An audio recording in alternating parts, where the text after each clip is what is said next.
Friends, ninth class ఫిజిక్స్లో equations of motion అంటే భయమేస్తోందా?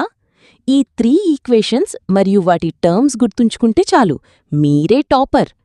మొదటి ఈక్వేషన్ v=u+at.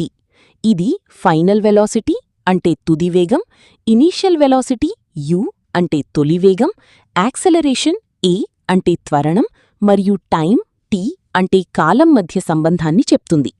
రెండవ ఈక్వేషన్ s=ut+12at² అంటే 12at². ఒక వెహికల్ ప్రయాణించిన దూరం అంటే డిస్ప్లేస్మెంట్ s కనుక్కోవడానికి ఇది సూపర్ ట్రిక్. ఇందులో u అంటే ఇనీషియల్ వెలాసిటీ, t అంటే టైం మరియు a అంటే యాక్సెలరేషన్. మూడవ ఈక్వేషన్ v²=u²+2as.